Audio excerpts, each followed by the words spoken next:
Bonsoir à tous et bienvenue à cette seconde année que nous ouvrons ce soir du cycle Crise civilisationnelle contemporaine, un programme de l'Institut européen Emmanuel Levinas de l'Alliance israélite universelle. Crise. Crise, nous dit le dictionnaire historique de la langue française, est emprunté au latin impérial crisis, au sens de phase décisive d'une maladie. Le mot plus tard, par extension, gagnera le domaine psychologique avant de se transposer vers la fin du XVIIe siècle dans l'invariante prégnance des métaphorisations médicales en Occident au domaine moral, pour désigner un moment critique dans une acception individuelle autant que collective, sociale, économique. Ajoutons à l'expérience de l'histoire moderne qu'une crise se produit lorsque les routines et les indolences de savoir sont débordées par des réalités qu'elles n'arrivent plus à attraper, que les appareils de gestion collective n'arrivent plus à borner un réel qui leur échappe, que les maillages sémantiques ne sont plus en mesure de nommer ou bien s'esquivent à nommer les choses qui adviennent, font signe dans leur vérité substantielle. Ne serait-on pas arrivé à ce point de télescopage de plusieurs crises concomitantes et corrélées? Une crise épistémologique, éthique et cognitive, une crise politique, une crise des exigences éthiques de la raison et d'un parler vrai, condition d'une démocratie véritable qui achoppe et se volatilise avec une insistance qui apparaît sui generis. Une crise psychique pour finir, une crise de la psyché collective, non pas comme résidence d'un supposé inconscient collectif qui n'existe pas, mais comme le lieu où les valeurs, les pulsions et les savoirs se nouent et s'enlacent, se fortifient et se modèrent, et qui pourrait avoir pour nom celui de civilisation. Le soutenant d'une dynamique d'émancipation devenue folle, ce que le philosophe Francis Bacon nommait les idolaphories, les idoles de la place publique contemporaine, rentre explicitement ou implicitement en confrontation avec la cause biblique, avec le monothéisme éthique, avec ce grand code, comme le nommait William Blake, en socle civilisationnel, né dans l'hébraïsme et transmis à sa façon en Occident via le christianisme. Ces idoles actuelles, comme de précédentes, sous d'autres visages, à la première moitié du XXe siècle, font symptôme, dans leur diversité, d'une même trame dynamique qui marche d'un même élan. Elles annoncent, à contrario de ce qu'elles se revendiquent, non pas un plus de liberté humaine, mais dans leur synergie sous-jacente, un glissement vers un tohu-bohu délétère et morbide. Si quelques-uns n'ont à la bouche que le syntagme de grand remplacement, en péril impensé de la société civile française et plus amplement de l'Europe entière, il est urgent de penser plutôt la forêt cachée derrière l'arbre, c'est-à-dire l'autre péril qui guette la culture européenne et occidentale, celui d'un grand démantèlement. Un démantèlement des paramètres et paradigmes d'une haute culture, un démantèlement des poinçons de la connaissance que sont l'exigence de la raison et l'asymptote pour la vérité, un démantèlement propice à ces invasions transitoires d'âmes fabuleusement archaïques dont parlait José Ortega y Gasset dans La Révolte des masses et que Walter Rathenau appelait, lui, une invasion verticale de barbares. Elle prend aujourd'hui le visage grimaçant d'une affirmation toute puissante, impudente et hargneuse, d'une impuissance de soi, mise en scène en posture victimaire, persécutée, offensée, humiliée. Un champ sémantique sur lequel naviguent tous les totalitarismes passés, potentiellement à venir ou déjà en chemin. L'an passé, nous étions allés avec nos compagnons de route et d'équipés sonder ce qui se tramait dans les laboratoires conceptuels de la déconstruction et du démaillage des montages éthico-cognitifs. avec Jean-François Bronstein, venu nous alerter sur ce qui se disait du côté des théories du genre, visant la différence des sexes, de l'antispécisme, visant à gommer tout trait de différenciation et rupture entre le règne animal et les particularités humaines en son sein, et de l'euthanasisme promouvant la libre disposition instrumentale d'un droit à la mort très poreux, d'un devoir de mise à mort.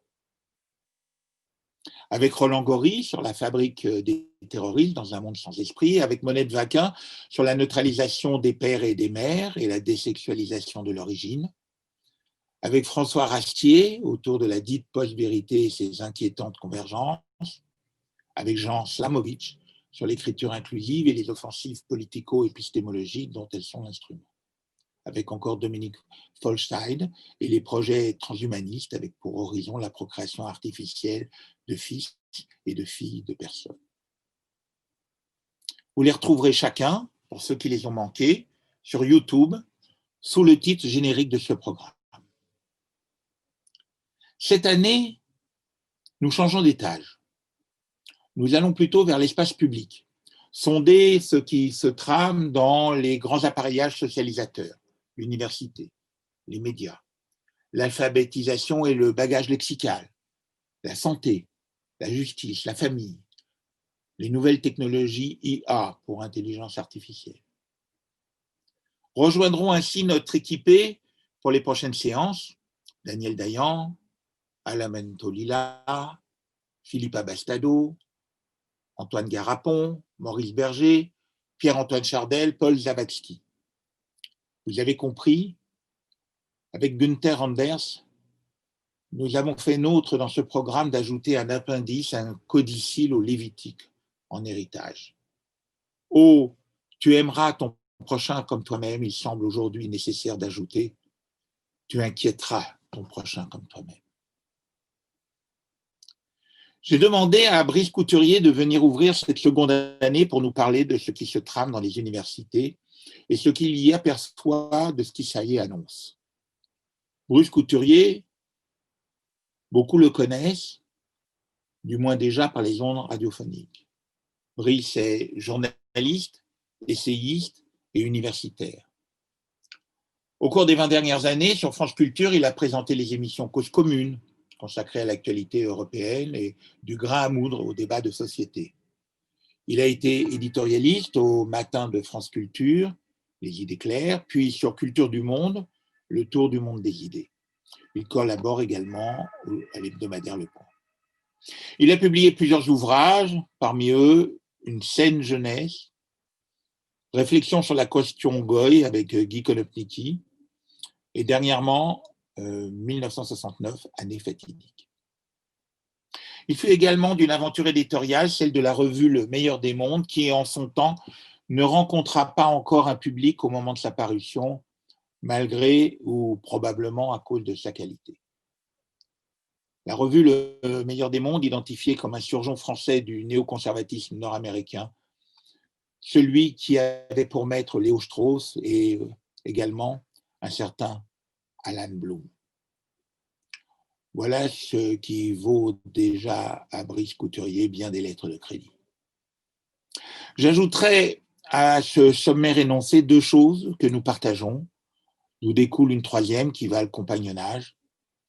L'un et l'autre sommes fils de résistants, avec ce que ça fait comme poinçon pour habiter le monde. L'un et l'autre fument de l'agitation des années 68, quoique dans des obédiences distinctes, voire dissimulées. Et dans une sorte de parodie de dialectique hegelienne des chemins de vie, l'un et l'autre conduit en résultat à ne pas être dupe de tout ce qui s'habille de prétention émancipatrice. Je lui laisse la parole. Merci Gérard, j'espère que tout le monde m'entend bien et je voudrais commencer cette causerie par une citation de Czesław Miłosz, le prix Nobel de littérature polonais, qui écrivait en 1946 dans un poème que j'ai traduit « Déjà nous est née une génération mortellement sérieuse qui prend au pied de la lettre ce que nous avons accueilli d'un sourire ». Ce que je veux dire par là, pour commencer, c'est à quel point nous avons en face de nous une génération universitaire qui paraît dans le prolongement de nos idées des années 60, plutôt des late 60s, mais qui, j'espère le prouver au cours de cette causerie, les contredisent de manière frontale. Mais comme tu as cité mon livre sur 1969, sur 69, je finissais le bouquin sur la fameuse pensée de 69 qui émerge à ce moment-là dans les milieux féministes et dans les milieux gays, qui était « The personal is political ». Le personnel, c'est le politique. En fait, on observe ce slogan, je l'avais noté à la fois en Allemagne et aux États-Unis au même moment. Et j'ai trouvé là, juste parce que je viens d'y penser, parce que tu m'as fait référence à mon livre, je vais parler de celui, enfin je vais juste citer très brièvement un de mes auteurs préférés, hélas décédé, mais qui était un de ces hommes de gauche ayant une vision assez claire et lucide de ce qu'était devenu une gauche nouvelle. Il parle de 69 en disant, je traduis en français directement, en 69 s'est produit un anticlimax. Pour la première fois, les gens ont entonné les paroles, le personnel et le politique. À ce moment même, j'ai compris immédiatement à quel point cette expression était mortelle. Je savais au moment où on prononce cette connerie sinistre, c'était une très mauvaise nouvelle. À partir de maintenant, on ne serait plus qu'en tant que membre d'un sexe, d'un genre ou d'une subdivision épidermale ou même d'une préférence érotique pour qualifier un révolutionnaire. Pour avoir le droit de parler ou de poser des questions, il serait nécessaire de commencer par les mots « je parle en tant que ». Et je pense qu'un des problèmes que nous avons avec cette nouvelle génération, c'est qu'effectivement, elle parle en tant que. Je vais vous parler tout de suite, dans une première partie, de ce qu'on appelle aux États-Unis la Snowflake Generation. Snowflake, ça veut dire flocon de neige. Donc, ça traduit une idée de vulnérabilité, de faiblesse. Et le terme a été lancé par Claire Fox dans un livre qui s'appelle I Find That Offensive. Je trouve ça offensant. Et Caroline Fourest l'a adapté à la génération comparable à laquelle nous avons affaire, heureusement dans des proportions beaucoup moins graves sur les campus français. C'était, je le montre, Génération offensée, qui est un excellent livre, où elle adapte un peu les idées de Fox à la situation française. Qu'est-ce que ça veut dire génération offensée? Ça veut dire qu'il suffit de se dire offensé par un propos, par une idée, pour avoir le droit d'exiger d'être mieux protégé par un safe space. Alors ça a commencé aux États-Unis en réalité quand il y avait des conférences qui déplaisaient à certains étudiants. Ils réclamaient d'avoir un lieu où ils étaient protégés contre des idées qu'ils trouvaient offensantes. Progressivement, c'est devenu quelque chose d'assez grotesque. On exige d'être entre soi, alors entre femmes lesbiennes, entre étudiants noirs, entre ce que vous voulez, dans des endroits extrêmement protégés où il y a, il faut savoir, des bonbons, des coussins et de la lumière douce. Il faut savoir qu'il y a un interlocuteur qui ne plaît pas à cette génération pour des idées XY que je vais essayer de monter, c'est supposé douloureux. Il y a aussi, vous avez peut-être entendu parler des trigger warnings, c'est le fait que quand un professeur va aborder un sujet ou un texte littéraire ou même des articles de loi, parce que j'ai trouvé ça chez une professeure de droit de Yale qui se plaignait, un trigger warning, ça veut dire un avertissement que le prof doit obligatoirement donner à ses étudiants en disant certains d'entre vous qui ont subi certains dommages risquent de voir le traumatisme ressurgir à l'occasion de mon cours et donc ils peuvent partir. C'est quelque chose que Samuel, c'est le professeur qui a été égorgé récemment, probablement avait en tête quand il a dit aux étudiants musulmans, si vous trouvez que les caricatures de Charlie sont offensantes, vous pouvez sortir. C'est ce qui se passe aux États-Unis. Mais ça va très loin. Cette professeure de droit de Yale disait que certaines étudiantes ne veulent plus étudier les lois sur le viol parce que le mot viol est trop éprouvant à entendre pour elles. Mais tant qu'on en restait là, si vous voulez, ça pouvait être relativement admissible, mais ce qui se passe dorénavant est beaucoup plus grave. C'est ce qu'on appelle le déplatforming. C'est-à-dire que quand une université ou un professeur ou un groupe d'étudiants invite un interlocuteur extérieur au campus de venir s'exprimer devant un groupe d'étudiants qui choisissent de venir écouter cet interlocuteur, des étudiants exigent son interdiction. Alors cette interdiction, elle est arrivée à des tas de gens. Christine Lagarde a été déplatformée sur plusieurs universités américaines parce que c'est une salle libérale. Aya Nirsi Ali ne peut quasiment plus s'adresser dans aucune université, elle est déplatformée aussitôt qu'elle apparaît. Et là, je viens de tomber sur une information encore plus stupéfiante, c'est qu'un certain nombre de féministes, et là c'est un article de Julie Bindel, qui est une féministe connue, font l'objet de déplatforming de la part des transsexuels. Et là, elle a été attaquée par, elle dit en tout mot, elle dit en toutes lettres, j'ai l'habitude d'utiliser le prénom féminin face à des transgenres qui sont transformés en femmes, mais là, j'ai eu affaire à un trans activiste qui était un homme. Et cet homme l'a agressé physiquement. Il a fallu que des gardes de l'université qu'il avait invité en Écosse, à Édimbourg, la défendent, sinon elle se serait fait taper. Donc vous voyez, on en est au point où, pour des raisons idéologiques X ou Y, on arrive à la censure pure et simple des gens qui ne sont pas considérés comme acceptables par les militants locaux.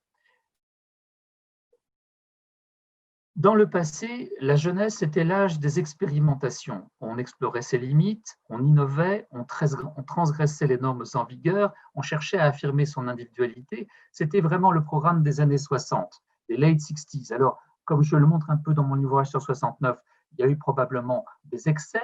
Moi, je fais partie de cette génération, je suis un baby boomer.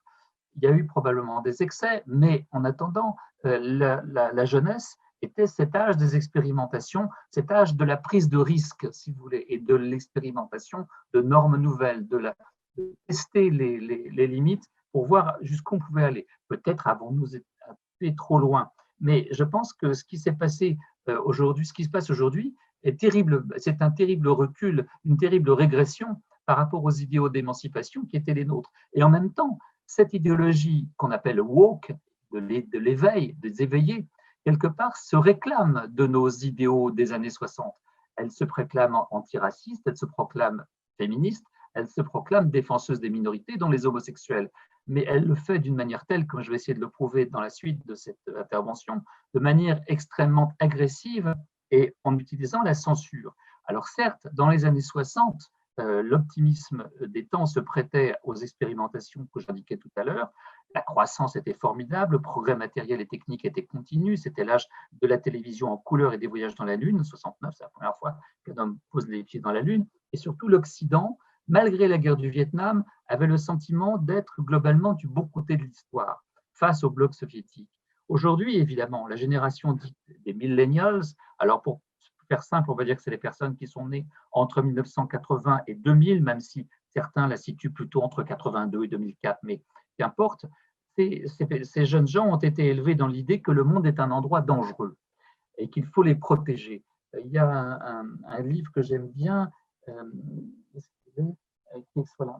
c'est un très bon bouquin, et là, il n'est pas traduit en français, il s'appelle The Coddling of the American Mind.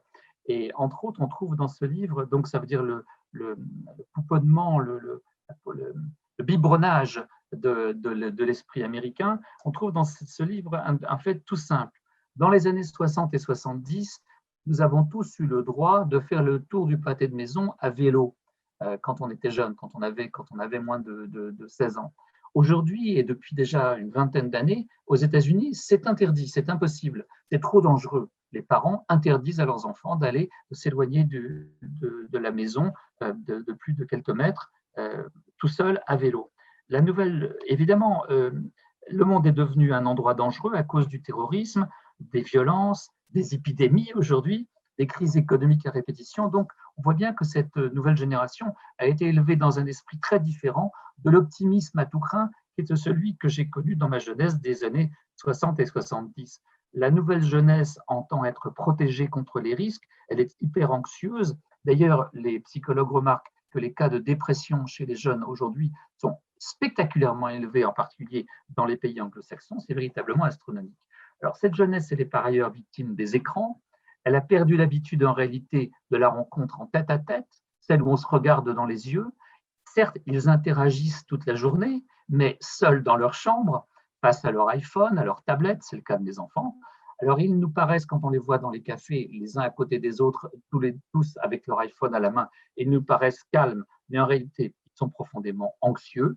Ils ont peur, disent les psychologues, de rater quelque chose de mieux et surtout, ils ont des craintes pour leur réputation parce qu'ils gèrent leur image comme une marque. Et sur les réseaux sociaux où ils passent leur vie, ils sont victimes très fréquemment de campagnes de harcèlement extrêmement vives, dangereuses et mortifiantes pour eux, qui les angoissent à juste raison. La psychologue Jean Twenge écrit: leur vie sociale, ils la vivent sur leur iPhone, ils n'ont pas besoin de quitter la maison pour passer du temps avec leurs amis. Et en effet, ils ont été élevés dans l'idée de favoriser la self-esteem, l'estime de soi. On leur expliquait qu'ils étaient à la fois vulnérables, je parlais du vélo tout à l'heure, mais aussi extraordinaires. Il faut les valoriser. Lorsqu'on a toujours cité Jean Twenge, elle dit: lorsqu'on encourage la self-esteem, on développe parallèlement le narcissisme. Et elle parle aujourd'hui aux États-Unis d'une épidémie de narcissisme dans cette génération.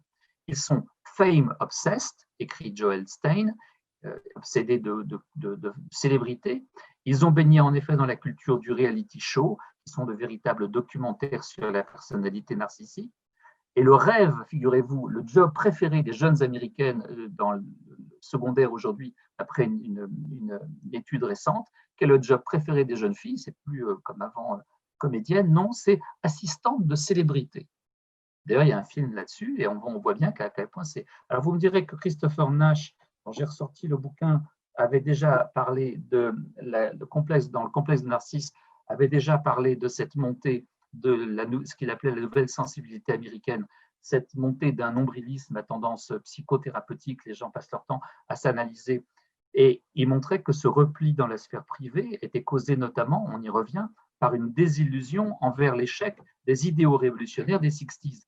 Et ça se traduisait, comme ça se traduit aujourd'hui en pire, par une fuite devant les engagements de long terme, la peur de vieillir, tout ce qu'on retrouve en surmultiplié dans la nouvelle génération. Le monde économique qui les entoure semble fournir continuellement et gratuitement, ou alors sur abonnement, un flux continu d'informations, d'images et de musique. Un universitaire américain qui s'appelle Mark Bauer-Lane a publié il y a quelques années un livre qui s'appelle The Dumbest Generation: How the Digital Age Stupefies Young Americans and Jeopardizes Our Future. La génération la plus bête, comment l'âge digital rend les jeunes Américains idiots et gâche notre avenir. Ils vivent donc une version, ces jeunes gens, très nouvelle de la civilisation d'abondance. Il y a moins d'abondance, mais il y a plus d'abondance, mais c'est dans un monde virtuel. Un auteur que je lisais récemment faisait remarquer qu'autrefois, il fallait aller chez le disquaire physiquement pour acheter des disques. Aujourd'hui, il n'y a plus besoin d'acheter de la musique, elle vient directement chez vous, elle est continue. Du coup, ces jeunes gens ont le sentiment d'avoir droit à. Ils se sont donc adaptés à un environnement d'abondance, voire de saturation, et on trouve en pagaille des blasés. Mais cette génération donc est devenue à la fois très, très exigeante et vindicative.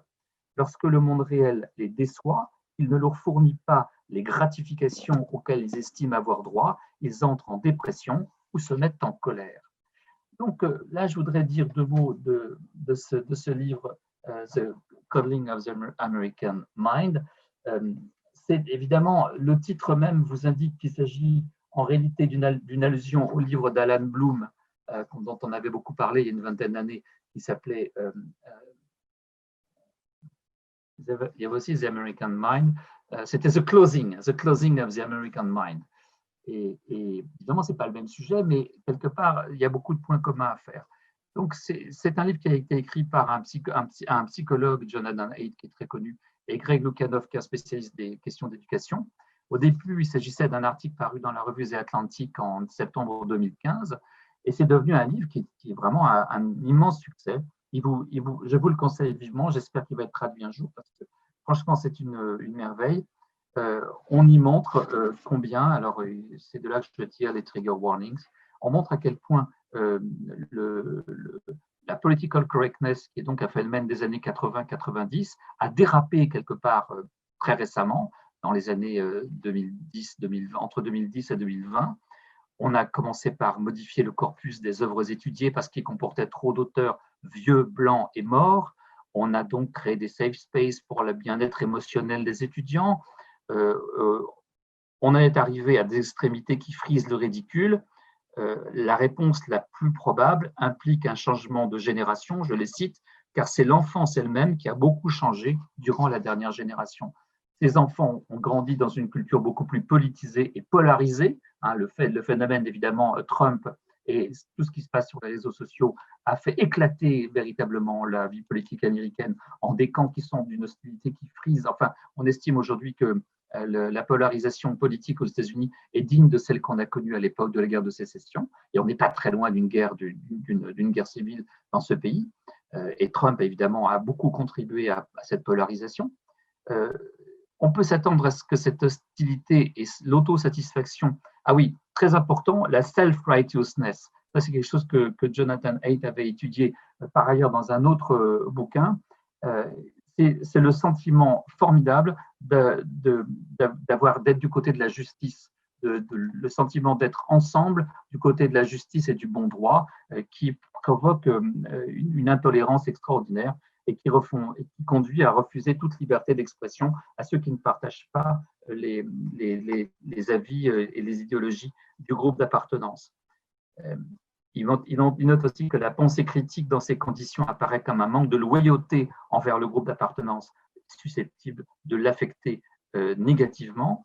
C'est, si vous voulez, le contraire de la pensée orwellienne qui disait que l'esprit qui fonctionne comme un gramophone, quelle que soit la musique qu'il joue, ne doit jamais avoir droit de citer.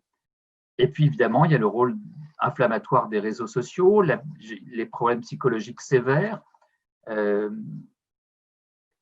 Je cite aussi, dans les années 60-70, les militants des campus exigeaient la liberté d'expression.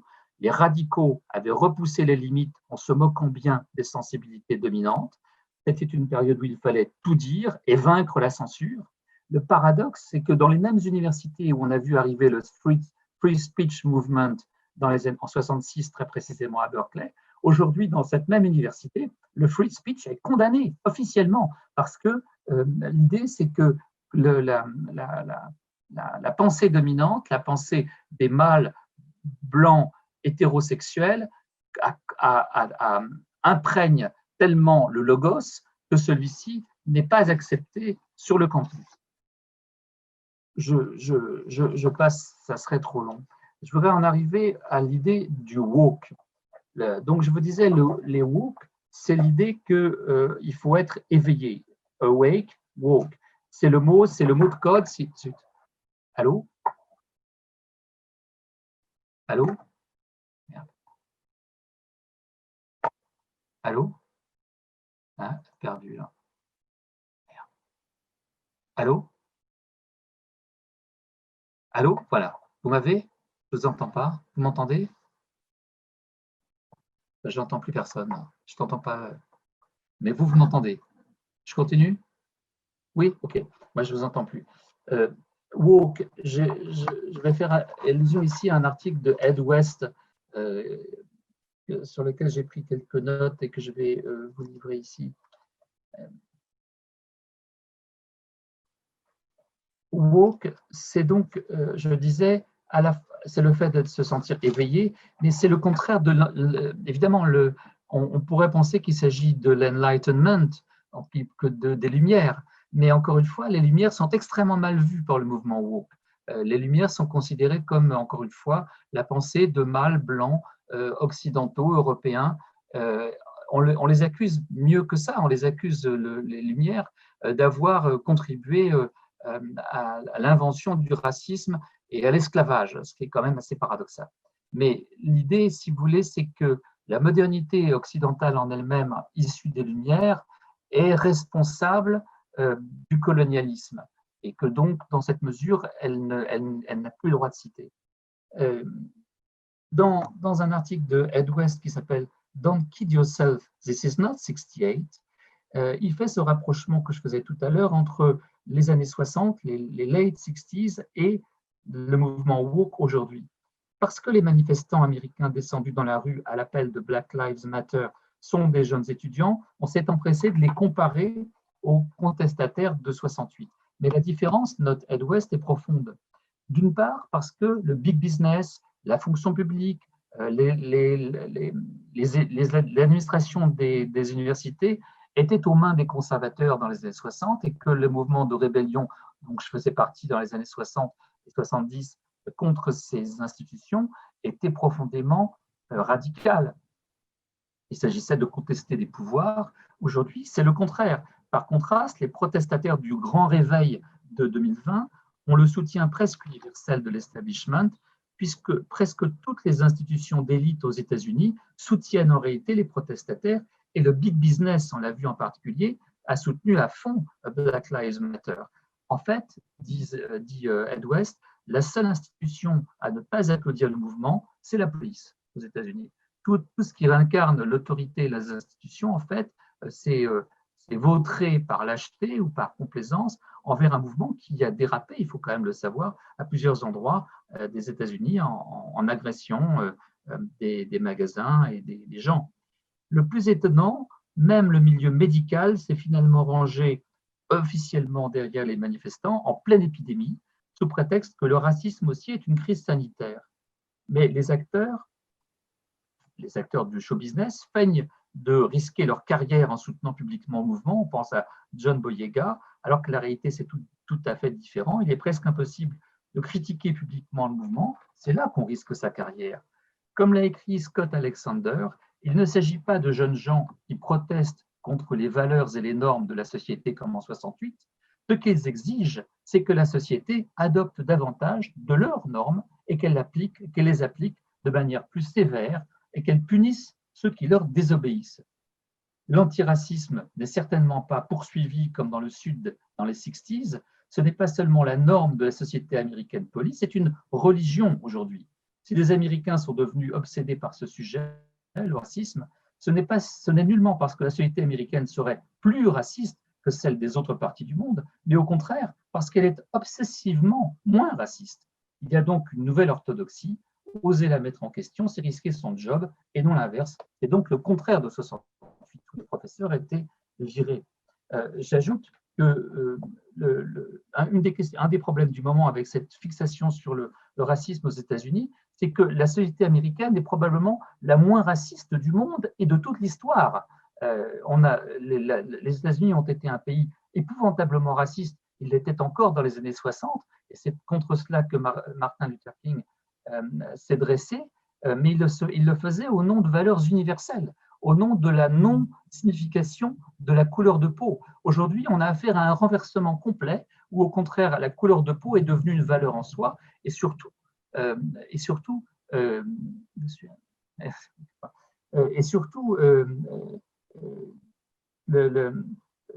y a pas mal de gens qui disent qu'aujourd'hui, Martin Luther King va risquer de voir ses statuts attaqués comme celles de pas mal d'autres, parce qu'effectivement, il prônait l'idée que la couleur de peau était sans valeur, irrélevante, que ce qui comptait, c'était le caractère des gens et non pas la couleur de leur peau.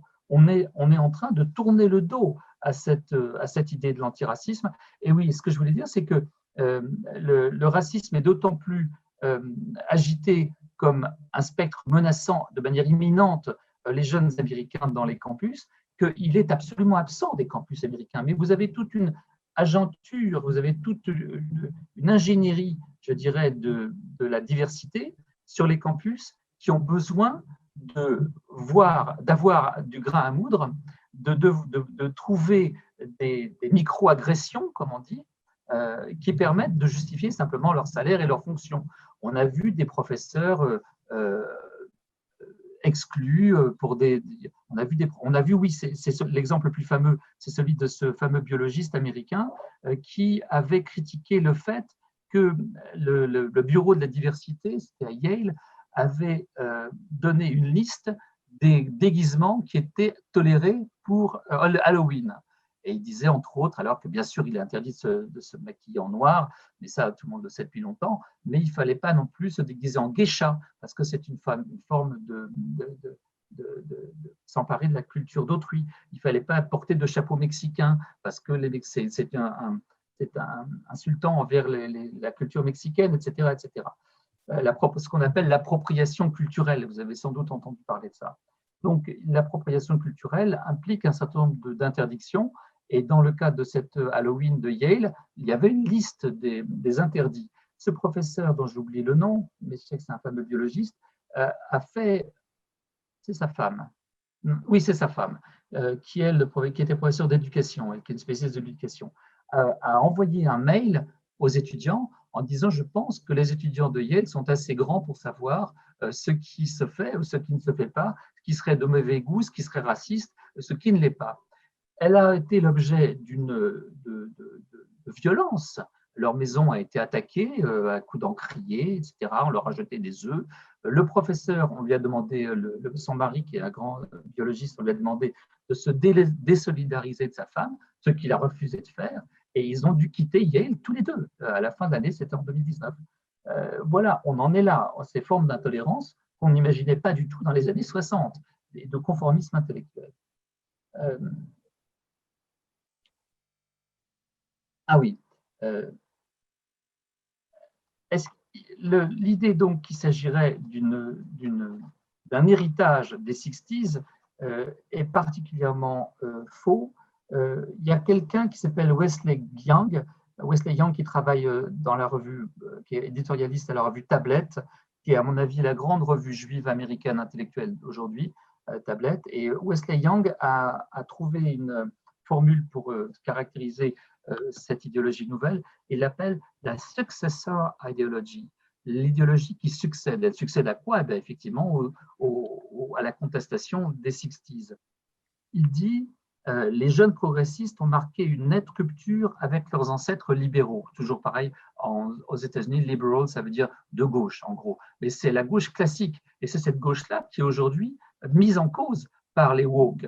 Parce que, on va le voir tout à l'heure à propos du New York Times, les woke trouvent que les libéraux sont en réalité prisonniers de l'idéologie, de l'hégémonie blanche, raciste, même quand ils sont de gauche et qu'ils sont antiracistes proclamés.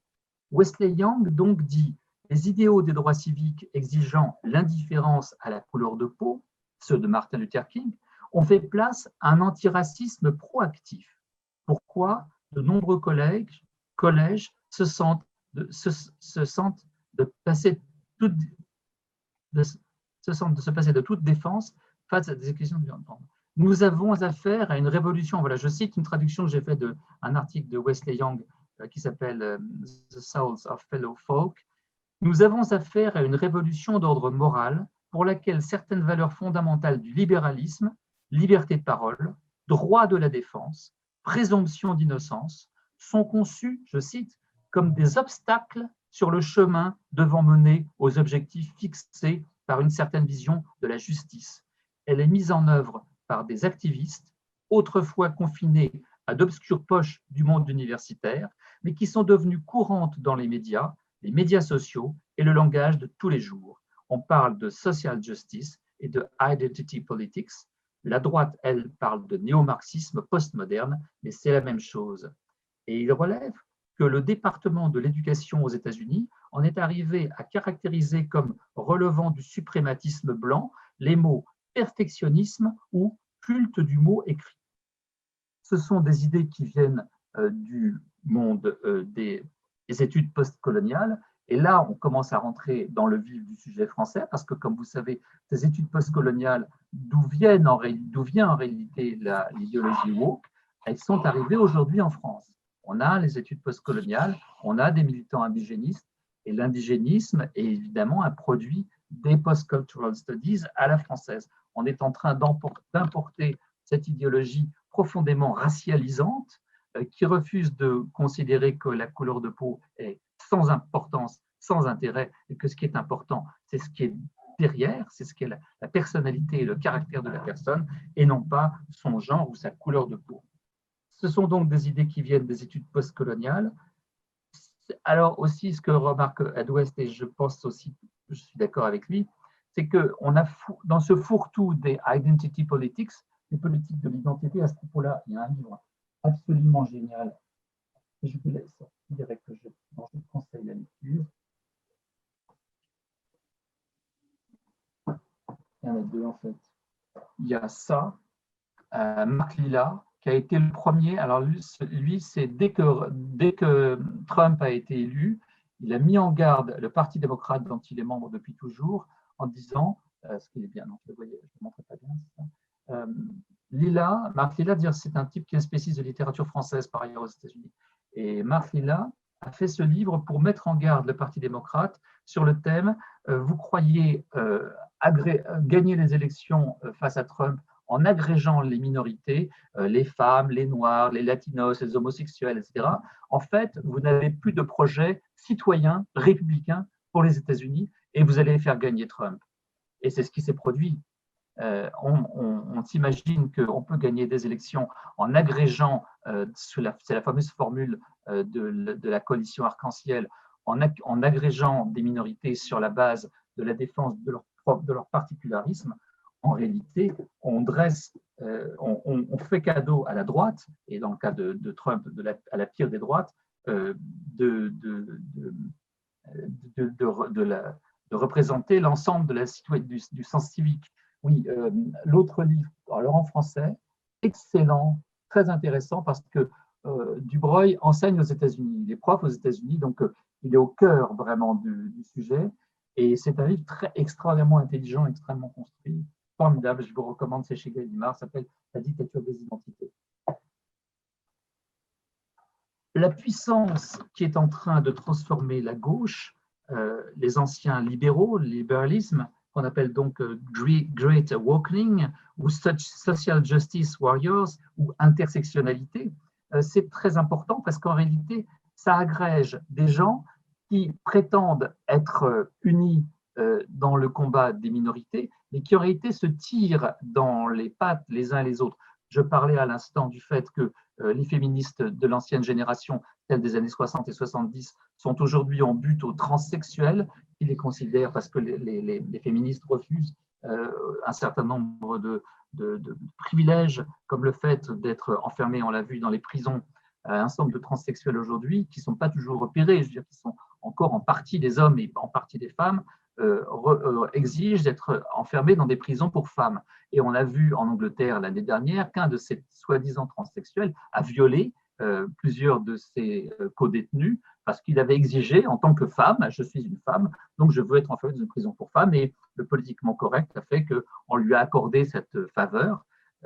On est là dans des cas comme absurdes. Donc, ce qui est aussi intéressant de voir, c'est que cette agrégation de minorités revendicatives, en réalité, ne sont pas du tout d'accord les uns avec les autres. L'antiracisme, en particulier, a changé de sens. Il ne vise plus l'égalité entre les races, mais l'éveil de la conscience de race chez les Noirs. Et il ne vise pas la réforme ni le dialogue interracial, mais la rééducation des Blancs et la déférence des Blancs envers les Noirs. Non pas une société libérale tâtonnant vers l'égalité, mais une société qui est estimée comme corrompue. Il s'agit de remodeler. Il y a un auteur qui est aujourd'hui extraordinairement populaire aux États-Unis parce qu'il est en tête des ventes, qui a fait un livre sur ce sujet. Évidemment, je ne vais pas le trouver, j'ai tellement de pages de notes sur ce truc. Bon, excusez-moi, j'aurais dû le préparer mieux parce que je vois plus où c'est. Je voulais donner, pour faire comprendre bien ce que je suis en train d'essayer de montrer, le cas de Barry Weiss. Vous avez certainement entendu parler de cette affaire au New York Times qui s'est produite cette année. Le New York Times, James Bennett, qui était le directeur des pages opinion du New York Times, donc celles qui sont censées donner des avis aussi contradictoires et divers que possible, James Bennett a accepté de publier la tribune d'un sénateur de l'Arkansas sur Black Lives Matter, où, il faut reconnaître, il disait que si les pillages continuaient, il faudrait en effet envisager d'utiliser la troupe. Ça a été contesté en interne par le New York Times. Bennett a été licencié, il n'a pas gardé son job, et ce qui est intéressant, c'est que son assistante, qui est donc Barry Weiss, qui est une jeune femme d'une trentaine d'années, je crois qu'elle a 34-35 ans, a démissionné à la suite de son patron, en expliquant pourquoi elle estimait devoir le faire, en expliquant surtout que ça avait donné lieu au sein de la rédaction du New York Times à une très vive polémique entre les jeunes woke et les vieux libéraux. Elle dit le New York Times a toujours été un journal de gauche, donc c'est bien normal qu'il le demeure, mais il y a maintenant une fracture générationnelle entre les woke, et elle dit, ça m'a beaucoup frappé, elle dit que les woke, quand ils sortaient, les générations précédentes, quand ils sortaient de l'université, ils s'étaient tapés les cultural studies, les programmes de diversité, mais que quand ils rentraient au New York Times, ils se refaçonnaient en fonction de l'organe pour lequel ils avaient choisi de travailler, et qu'aujourd'hui, c'est le contraire. Ils importent dans les institutions médiatiques, universitaires et autres, et le business tout court, ils importent les idéologies dont ils ont été imprégnés dans leurs universités. Cotton, en question, a déclaré que le New York Times avait cédé à une bande de gamins woke. Bennett, lui, il a 54 ans. Il y a bien une affaire générationnelle derrière l'affrontement entre les wokes, partisans de la censure, et les seniors de la presse et de l'édition qui continuent à croire à la diversité et à la libre expression. Parce qu'on est quand même là à refuser l'idée même de libre expression. Il y a quelque chose de très frappant dans la wokeness, donc le fait d'être woke. Pas mal d'auteurs aujourd'hui estiment qu'il s'agit en fait d'un retour du refoulé protestant. Et je pense qu'ils ont raison. Il y a pas mal d'auteurs qui travaillent là-dessus, notamment Bottom, qui a montré qu'en réalité, les Américains étaient encore protestants jusque dans les années 60 à une grande majorité, comme on le sait. Aujourd'hui, le protestantisme est en recul très profond. Mais que certains aspects fondamentaux de la religion protestante se sont réinvestis dans l'esprit woke, en particulier l'esprit du salut et de la rédemption personnelle. Le péché, la faute originelle, continue à hanter l'âme américaine et elle prend la forme de la faute spirituelle qui consiste à être un blanc mâle hétérosexuel. Mais quelque part, dans cette volonté d'expier, il y a quelque chose de profondément protestant. On a vu des militants blancs laver les pieds à des noirs en signe de pénitence au moment de Black Lives Matter, et c'est le geste chrétien par définition que de laver les pieds pour faire pénitence d'un péché. Donc je pense qu'effectivement l'aspect néo-protestant est assez important. Pour ces post-protestants, le monde est une honte, un outrage, un sujet d'indignation, et nous sommes tous des pécheurs, en tout cas les blancs, dont la couleur constitue l'équivalent donc du péché originel.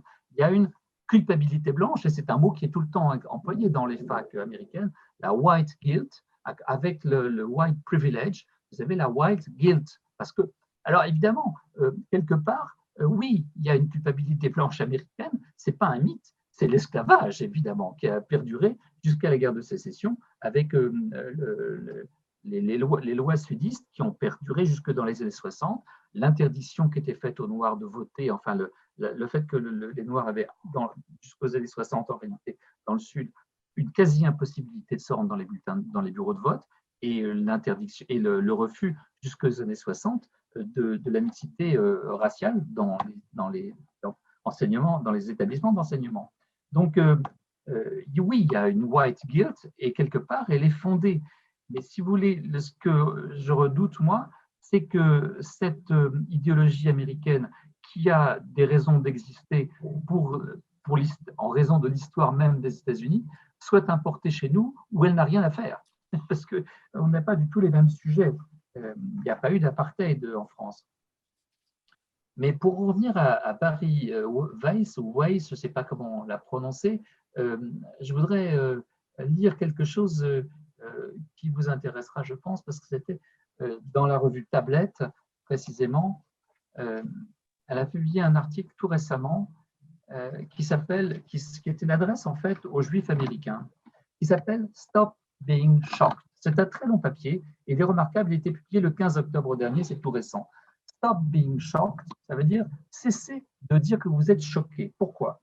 Parce que vous, les Juifs américains, vous dites « Ah, on est choqués ». Oui, on est choqués pourquoi? Par exemple, le fait que la fameuse députée de gauche Alexandria Ocasio-Cortez, qui est si populaire chez les woke, a quitté avec fracas une manifestation en souvenir de Yitzhak Rabin, parce que ses yeux, elle a dit, c'était un symbole du sionisme que combat la gauche américaine.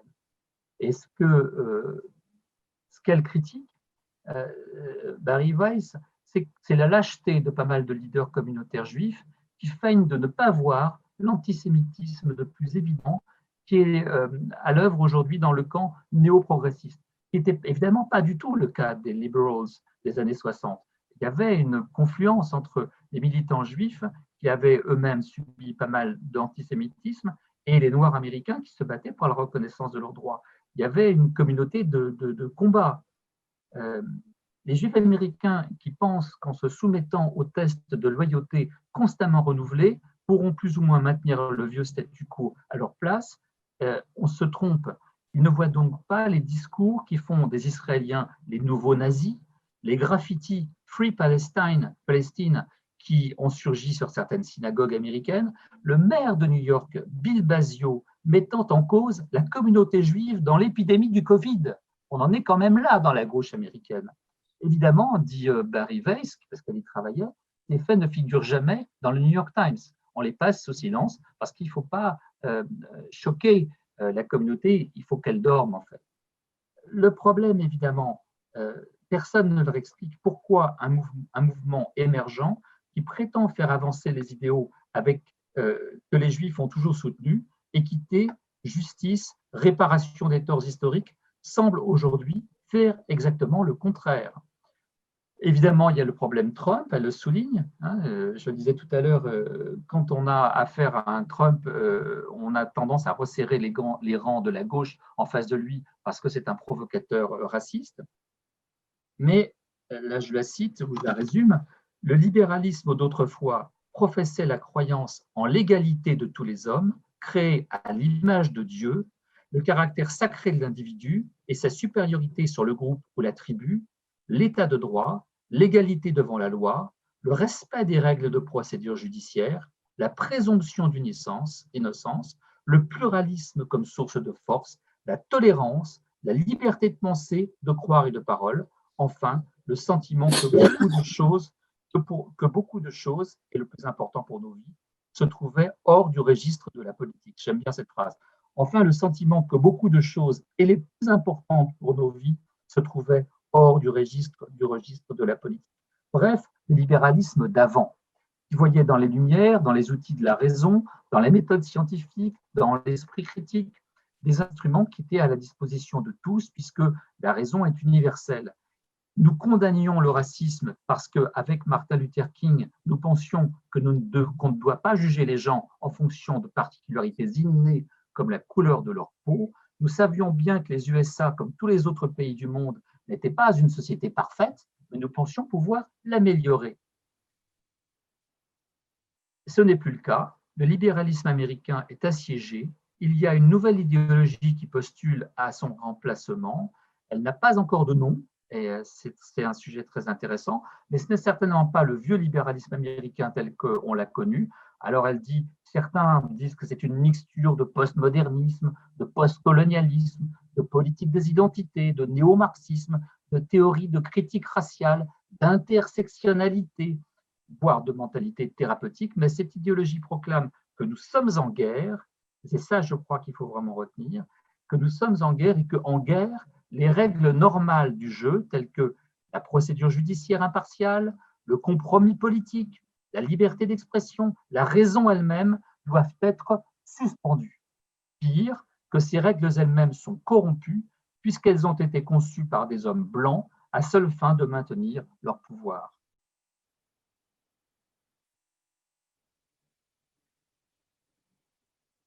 Or, cette mentalité est précisément le fondement de la color blindness, dont par une perversion intellectuelle, on voudrait faire aujourd'hui une forme de racisme.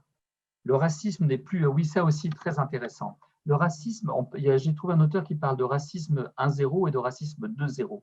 Le racisme 1-0, c'est celui que nous avons connu dans les années 60 et que nous avons combattu dans les années 60, celui d'individus qui sont persuadés qu'il y a des races, qu'à ces races correspondent des QI, correspondent des caractéristiques collectives et qu'il y a une hiérarchie entre les races. Ce racisme-là, il existe encore, évidemment. Mais enfin, en gros, il ne concerne plus que des individus, disons, moyennement éduqués ou très peu. Mais il y a le racisme 2-0. Le racisme 2-0, c'est celui qui est en ce moment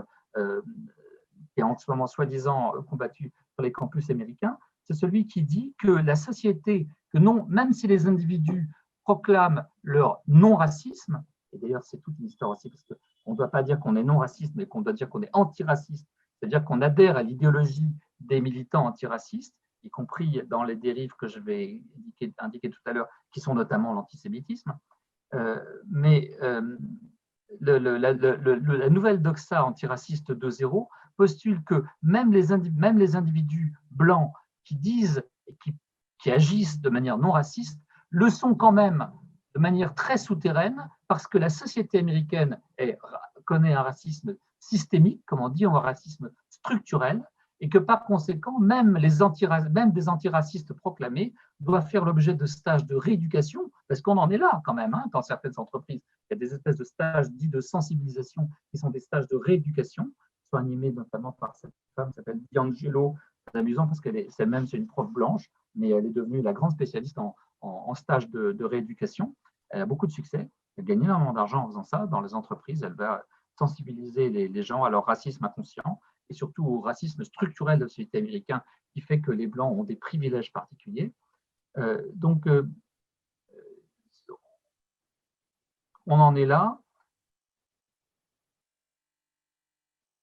Ah oui, elle cite un truc formidable. Le Knowledge is Power Program, qui gère donc des charter schools, des écoles gérées par des associations privées de fonds publics, avait pour devise jusqu'à il y a quelques mois « Work hard, be nice ».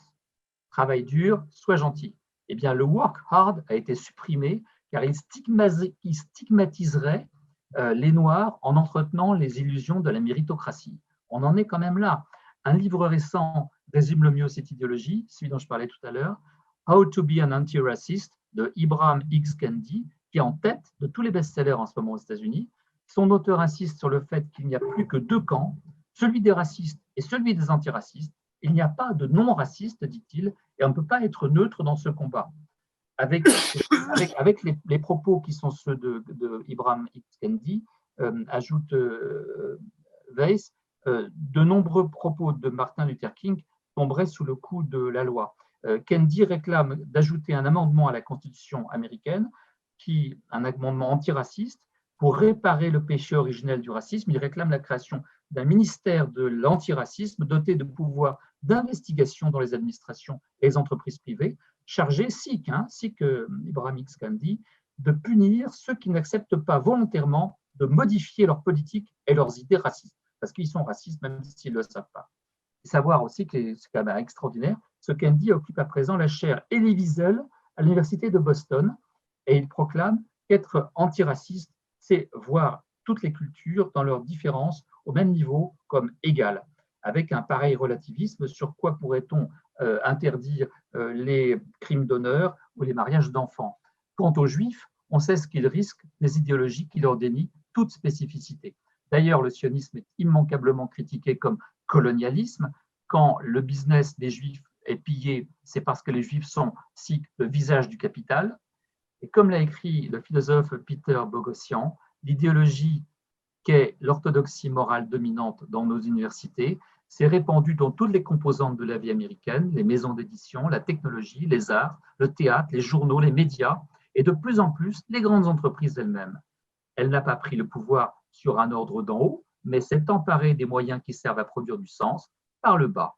Nous avons affaire à une jeune cohorte bien déterminée qui a arraisonné toutes les institutions qui font vivre la culture américaine. Les étudiants, un cas qui montre à quel point le mouvement woke est profondément antisémite, une étudiante de l'University of Southern California qui s'appelle Rose Rich, qui venait d'être élue vice-présidente de l'Undergraduate Students Department, a dû démissionner suite à une campagne de harcèlement qu'il accusait de complicité de racisme en raison de son soutien à Israël. Rose Rich a démissionné en août 2020, c'est tout récent. Au sein du Parti démocrate, vous avez une tendance de gauche qui s'appelle les Democratic Socialists of America, qui exigent des candidats qui réclament leur soutien à des élections, je cite, un engagement à ne pas voyager en Israël. Le leadership communautaire juif américain ne comprend rien à ce qui est en train de se produire, accuse Pace. Ces dirigeants sont dans le déni, ils font semblant de ne pas voir que cela n'a plus rien à voir avec l'antiracisme d'autrefois et que les juifs sont considérés comme des blancs par les noirs et comme des juifs par les racistes. Les dominos tombent à grande vitesse, des rabbins de chair font mine de ne pas comprendre le péril que courent certains juifs dans certains quartiers. Je cite encore, ils vivent loin de la violence qui affecte les juifs dans des endroits tels que Crown Heights ou Borough Park. Cela peut paraître ne rien coûter pour les riches de flirter avec une idéologie qui suggère d'abolir la police, la famille nucléaire ou le capitalisme, mais pour la plupart des juifs et la plupart des Américains, ces idées auraient un coût élevé. Je comptais finir sur cette citation parce que dans le cadre où l'on est, mais vous voyez, je travaille sur ces sujets pour un livre en fait depuis déjà pas mal de mois. J'ai accumulé beaucoup de documents. Je suis un petit peu frustré de ne pas vous en avoir dit davantage, mais peut-être que si vous me posiez des questions, je pourrais vous donner plus de détails et plus d'arguments. Qu'en penses-tu? Merci beaucoup, Brice. Merci de ce que tu nous apportes d'informations et plutôt affligeantes et plutôt désespérantes. Moi, ce que je vous incite les uns les autres à intervenir et à poser des questions à Brice Couturier, mais dans l'ensemble des informations comme ça que tu nous livres et avant leur interprétation, il y a quand même un certain nombre de symptômes tout à fait patents. D'abord, il y a à la fois une espèce de segmentation infinie et un fusionnel recherché, qui est un paradoxe apparemment, oui. mais pas psychiquement, un paradoxe. Ça, c'est la première chose. La deuxième, et il y a ce que je ne savais pas que ça avait été repéré sous l'expression de biberonnage, mais il y a en effet une infantilisation, une régression au bébé qui est terrifiante. Et un bébé tout puissant comme une figure, comme ça. Hein, il y avait une expression de Freud, Sa Majesté le bébé. Et en fait, on y est comme figure centrale, Sa Majesté le bébé. J'ai trouvé intéressant ce que tu disais également, et je crois que c'est pas à négliger sur se refouler protestant, mais pas n'importe quel refoulé du protestant. C'est le protestantisme des anabaptistes, par exemple. C'est des révolutionnaires protestants qui ont fui l'Angleterre pour aller s'installer aux États-Unis, comme si c'était un retour au mouvement initial. J'ai lu il n'y a pas longtemps une interview d'une mannequin célèbre très jolie mais très bête manifestement, qui est enceinte et qui disait mon enfant choisira son sexe à 18 ans. Ah. Et c'était atterrant à lire, et c'était désespérant. Une telle bêtise faisait écran à toute la joliesse de la personne. Et bien sûr, quand je tiens un propos comme ça, je suis déjà condamné. Mais ça, c'est une… je confirme. Bien sûr. Et ce qu'il y a dans cette fragmentation-là infinie, qui est peut-être… qui se manifeste par un discours qui est celui de l'anti-universalisme, de l'anti-lumière, en fait des humanités, je dirais, issues de la Renaissance même, avant les Lumières. C'est la Renaissance elle-même qui est attaquée en tant que moment clé de l'histoire européenne et de la culture européenne. C'est la Renaissance au sens des humanités. C'est la Renaissance au sens de l'université telle que elle va se penser avec la Sorbonne, mais aussi avec François Ier, le Collège Royal. C'est la Renaissance qui va jusqu'à l'université au sens de Humboldt à Berlin au début du 19e siècle, et c'est la Renaissance au sens de la création de l'université hébraïque de Jérusalem, où au premier board des gouverneurs étaient membres du premier board des gouverneurs Freud, Martin Buber, le poète Bialik, Albert Einstein, Ahad Aram, pour ceux qui connaissent le sionisme culturel. Je veux dire, c'est quand même tout ça qui est balayé. Or, on a deux moments dans l'histoire de l'histoire de l'Occident qui ont affaire d'une façon différente avec cette chose-là. On a le mouvement de la gnose vers dans les débuts du christianisme et auquel le christianisme a fait un barrage quand même. On a ce mouvement-là, cette espèce de sentiment éthéré qui fait que les êtres sont complètement déconnectés de leur consistance réelle, physiologique et autres. Et puis on a un moment anti-monothéiste très flagrant, dont il se réhabille des paramètres, c'est quand même le nazisme. Je veux dire, or, on a eu dans l'histoire des dernières années, enfin des 30 dernières années, à peu près, on a eu quelque chose qui est apparu de cette nature-là déjà, une fois, un one-shot. C'est le mouvement Hutu au Rwanda.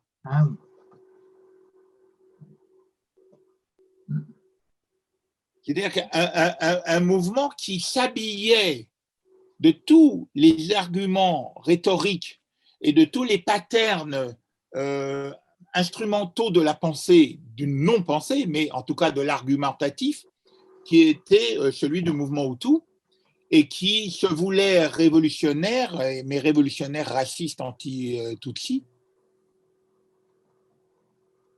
Donc, c'est comme si on avait des itérations qui se répétaient, comme s'il y avait un travail qui s'habillait à des époques particulières d'un champ sémantique qui était à sa disposition, mais qu'en s'habillant de ce champ sémantique à sa disposition, c'était des figures psychiques tout à fait similaires qui se répétaient.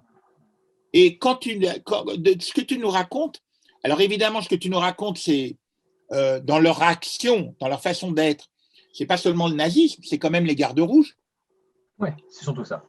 C'est quand même Fouquier-Tinville, le procureur du tribunal révolutionnaire de 93, tu vois. Et c'est comme si ce qu'il y avait à penser, c'est que il y avait des figures de psyché collective qui, à des époques ou dans des situations différentes telles que Hutu ou le monde occidental et l'Amérique du Nord, se répétaient, tentaient de ressurgir contre le travail de la culture, en fait. Ce que Freud appelait le Kulturarbeit. Ce travail de la culture est pris d'assaut par... alors, est-ce que c'est par des enfants capricieux? Je trouve que ça, c'est un petit peu de trop phénoménologique. Il faut aller plus loin mais en effet, il y a quelque chose là qui est en action. C'est en effet très inquiétant parce que je pense que, contrairement à toi, je pense qu'on n'est plus dans la gauche. On n'est plus dans la gauche, bien sûr. On n'est plus dans la gauche. La gauche, ce qu'on appelait la gauche ou la République, enfin ou le libéralisme au sens américain, c'est ce que tu as énoncé d'ailleurs. C'est des valeurs du universel, c'est des valeurs de la raison, c'est des valeurs de la vérité. C'est-à-dire, c'est ça le travail de culture. Universalisme, raison, vérité. C'est ça qui est mis en cause. Et c'est tous ces appareils-là qui sont mis en cause. Moi, je me souviens de textes de Hermann Röchning dans Hitler m'a dit, et d'un texte qu'il avait préfacé en 1944 qui s'appelait Les 10 commandements, qui était un recueil de textes d'écrivains américains et européens. Il y avait aussi Thomas Mann, il y avait aussi Pierre Benoît, c'est ça, qui était un écrivain français. Bon, il existait, oui.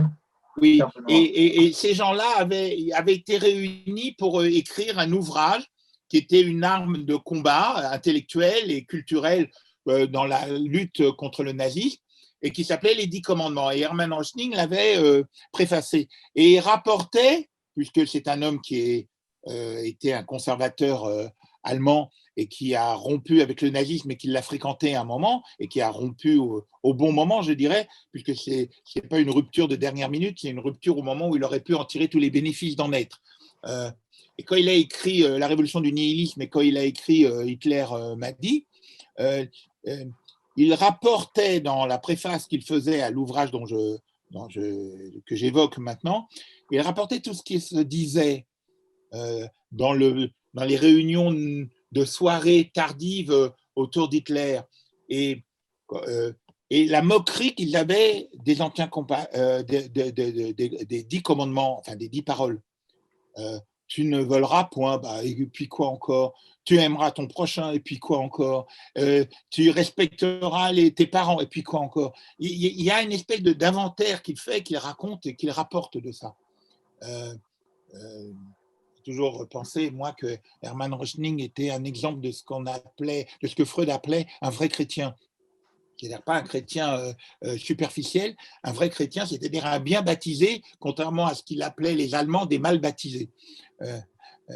C'est-à-dire des gens qui ont quand même internalisé un certain nombre de paramètres et de paradigmes de ce qu'on appelle le monothéisme éthique, qui est en partage déjà dans des façons différentes, mais entre juifs et chrétiens. Mais un monothéisme, c'est comme si l'intégralité de ce que tu nous rapportes était une vaste machine de démonothéisation des comportements et des paradigmes. Alors, il y a beaucoup de choses auxquelles d'abord, il y a pas mal de gens qui me demandent des livres, des références de livres. Un des meilleurs sur ce sujet, Stéphanie Rosa, s'appelle La gauche contre les Lumières. C'est une femme du CNRS. C'est une défenseuse précisément des Lumières et de la gauche libérale d'autrefois contre les délires qui nous arrivent parce qu'elle est très sensibilisée. Pas mal de gens, je voyais pas mal de questions sur le thème où on en est en France. Évidemment, en France, je dirais que la version woke, c'est l'islamo-gauchisme, tout simplement. L'islamo-gauchisme, c'est la version française du woke. C'est cette alliance contre nature, comme il y a aux États-Unis cette alliance contre nature entre une forme de nationalisme noir, il faut appeler les choses par leur nom, et de néo, je ne sais pas quoi, de néo-anarchisme déconstructiviste. Chez nous, c'est l'islamo-gauchisme. La référence que tu fais au garde rouge est évidemment très juste. On me demande aussi quels sont les libéraux anti-woke, j'ai vu passer ça, les libéraux américains anti-woke à lire. Moi, je recommande vraiment vivement Steven Pinker, qui est un grand défenseur des Lumières. Il y a ce livre qui s'appelle La part de l'ange en nous, qui nous montre que, contrairement à l'apocalypse, enfin, à l'idéologie apocalyptique ambiante, on n'a jamais été aussi heureux, aussi riche. L'humanité s'est jamais aussi bien portée. On n'a jamais vécu aussi longtemps. Il n'y a jamais aussi peu de violence dans le monde, contrairement à ce qu'on veut nous faire croire. Donc, j'aime beaucoup vraiment Steven Pinker. Il y a évidemment Ayaan Hirsi Ali, qui a été chassée de façon ignominieuse, comme vous en souvenez peut-être, des Pays-Bas, parce qu'elle osait attaquer les mariages forcés, les crimes d'honneur, etc. Et qu'on lui a dit qu'en tant que noire, elle n'avait pas à attaquer ainsi l'islamisme. Et il y a le Marc Lillard, dont je parlais tout à l'heure. Quelqu'un faisait remarquer récemment que, hélas, ceux qui défendent le libéralisme d'antan sont très souvent des gens de plus de 50, voire de 60 ans, que les meilleurs d'entre eux enfin le meilleur d'entre eux, Christopher Hitchens, est hélas décédé. Il n'y a qu'un livre, enfin il y a 2 ou 3 livres de Hitchens qui sont parus. Il y en a un qui s'appelait Dieu n'est pas grand, qui était extrêmement drôle. Ah oui, alors tu me parlais aussi de l'université, de la Renaissance à aujourd'hui. Alors là, je recommande vraiment très vivement ce bouquin de Joanna Williams qui s'appelle Academic Freedom in an Age of Conformity. Je suis persuadé qu'il ne sera jamais traduit parce que les éditeurs français n'ont aucune idée. Ils traduisent beaucoup de choses qui n'ont pas d'intérêt, alors celui-là est très fort. Pourquoi? Parce que Joanna Williams, d'ailleurs, elle a un site, elle a créé un site, je ne sais plus comment ça s'appelle, mais attendez, je vais vous le trouver. Elle a créé un site, pas très alimenté, mais qui existe. Ben non, je ne vais pas noter. Joanna Williams, elle vous explique en réalité que l'université fait l'objet d'une attaque en règle de la part du mouvement déconstructiviste, postmoderniste, hein, c'est-à-dire qu'à partir du moment où on dit qu'il n'y a pas que tous les discours visant à la connaissance de la réalité se valent et qu'il n'y en a pas, que le discours de la science en particulier ou de la rationalité ne doit pas être privilégié au détriment d'un autre, parce que tout se vaut. Quand on commence à déconstruire ainsi, et là, vous savez bien que ce qu'on appelle la French Theory, ça nous vient quand même de France, c'est une interprétation un peu radicalisée, un peu stupide de Foucault et de Derrida, qui, sur les campus américains, a fleuri et a donné cette idée de la déconstruction, qui fait qu'aujourd'hui, non seulement le canon, ce qu'on appelle le canon des grandes œuvres littéraires d'autrefois, est totalement déconsidéré parce que c'est toujours pareil, c'est des hommes blancs, homosexuels, hétérosexuels morts, donc il ne faut pas les étudier, mais c'est surtout parce qu'il n'y a pas de raison de donner un statut privilégié aux œuvres littéraires remarquables plutôt au dernier tract mal foutu d'un étudiant ou d'un article de presse, ou de quel que soit tous les discours et tous les textes se valent, donc il n'y a pas de raison d'en privilégier certains. Et dans ce livre, je trouve que Joanna Williams se livre à un travail extrêmement important de recherche des origines intellectuelles de ce déconstructivisme, de la façon dont il a abordé, dont il a été vraiment, il est devenu fou. C'est une idée française qui est devenue folle, le déconstructivisme. Après tout, Foucault n'a jamais dit qu'il n'y avait pas de réalité, par exemple, alors que les déconstructivistes américains vous disent qu'il n'y a pas de réalité. Ça n'existe pas. Quant à la raison, elle est blanche, etc. Elle est invalidée pour cette raison-là. Tu disais aussi segmentation et fusionnelle à la fois, et ça me paraît aussi une piste très importante, parce que effectivement, on a affaire à des mouvements qui commencent à se tirer dans les pattes. Si vous voulez, le truc avait très bien montré, oui aussi, alors Marc Lilla, il faut vraiment lire Marc Lilla, c'est un des meilleurs connaisseurs, des meilleurs critiques de cet identitarisme, cette politique des identités. Pourquoi je parlais de Marc Lilla? Ah oui, Marc Lilla montre assez bien, montre vraiment très bien que ces mouvements qui se prétendent intersectionnels, en réalité, sont divisés en de multiples chapelles qui se combattent les unes les autres.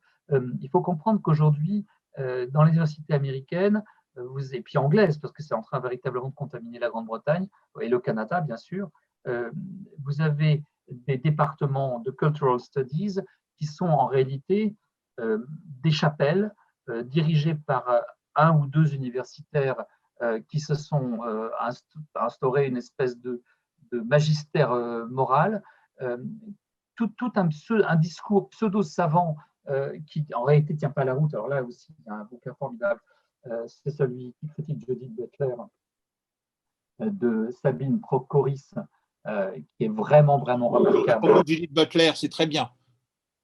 C'est une meilleure déconstruction que je connaisse de c'est un très bon travail sur Judith Butler. Formidable, formidable. Donc, si vous voulez, oui, je voyais cette question, est-ce qu'il y a de la résistance? Oui, il y a bien sûr pas mal de résistance. Mais il faut comprendre une chose, c'est qu'au point où on en est, je vois pas mal ce que dit Joanna Williams.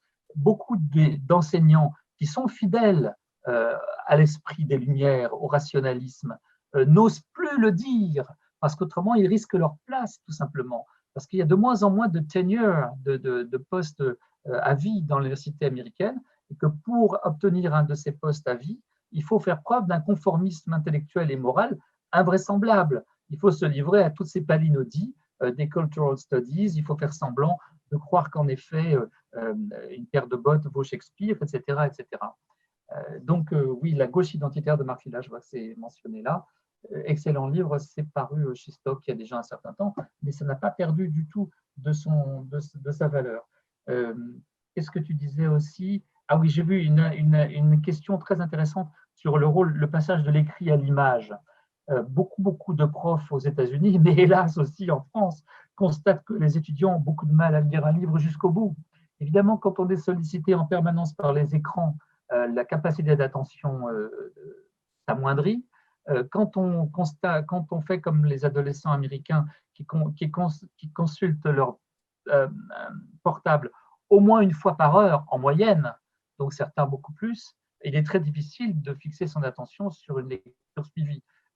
Certainement, quelque part, cette idéologie woke est en adhésion profonde avec les mutations anthropologiques qui sont en cours aujourd'hui sous l'effet de cette sollicitation permanente qui fait qu'effectivement, il est très difficile de lire, de s'arrêter, de se mettre dans une bibliothèque et de lire un livre pendant plus de 2 ou 3 heures. C'est une habitude que beaucoup de jeunes ont beaucoup de mal à adopter aujourd'hui et les Américains probablement davantage que d'autres.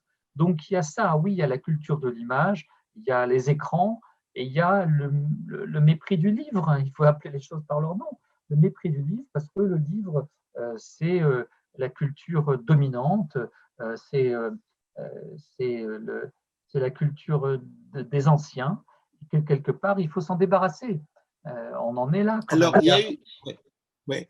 Il y a des pages que j'ai eu par ailleurs l'occasion de citer, mais de lire d'ailleurs dans un autre contexte, mais il y a des pages de Stéphane Zweig dans Le Monde d'hier qui décrivent exactement ce qui se produit, c'est-à-dire qui reviennent sur dans l'après